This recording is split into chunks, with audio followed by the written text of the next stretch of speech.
My father owned a supermarket on the Lower East Side. At least that's what they told me, but I never saw it. Why? Because I didn't know him. Now, I know what you might be thinking. No, my parents weren't divorced when I was young, and no, I was not born out of wedlock.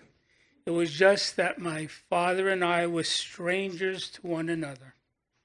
When my father got home from his long day at the supermarket that he owned, he seemed to show no interest in me. He never asked a question about what I did in school that day or tell me anything about what happened in the store. My mother, Claire, told me he was tired from his long days, and I suppose as he was. And as the years went by, I accepted this detachment from me as a normal thing. And even the times we were alone together, just the two of us, we were still apart. But when I was a young boy, on the Sundays that he didn't work, my father would often take a car ride back to the Lower East Side where his store was.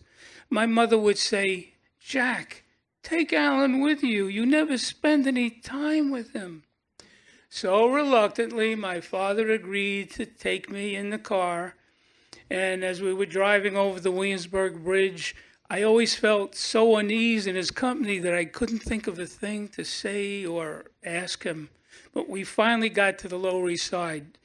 Was it to show me his grocery store? No. He parked the car on Delancey Street in front of a candy store and told me to wait while he went inside. Then after a while, he came back, did his one fatherly act. He bought me an ice cream cone, which I ate in silence as we drove back over the bridge to our home in Williamsburg.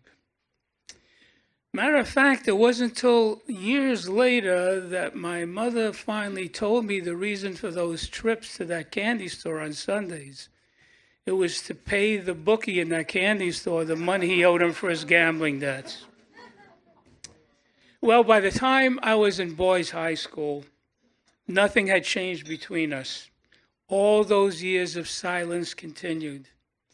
I could only think he was a quiet, repressed man who just didn't know how to connect to others.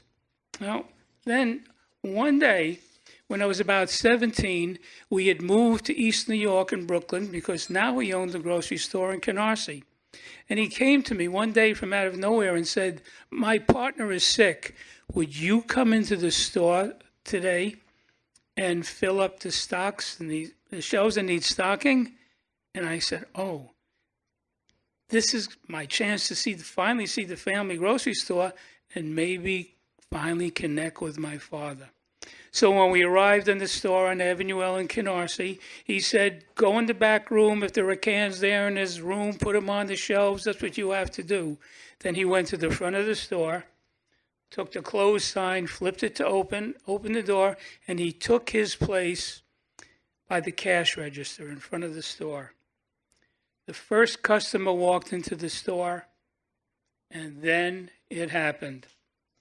My father greeted him with a big hello and a big smile, and they had this conversation about how the Brooklyn Dodgers had wiped the Phillies with the floor last night, and they laughed and smiled. Startled, I stared in amazement about this going on. I had never seen my father act so gregariously before in my whole life. And this continued all day long with every customer that came into the store.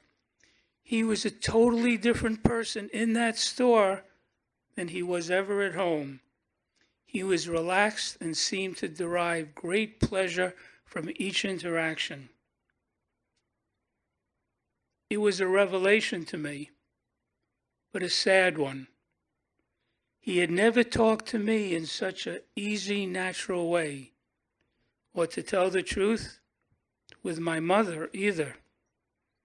No, that day I witnessed the man I never knew.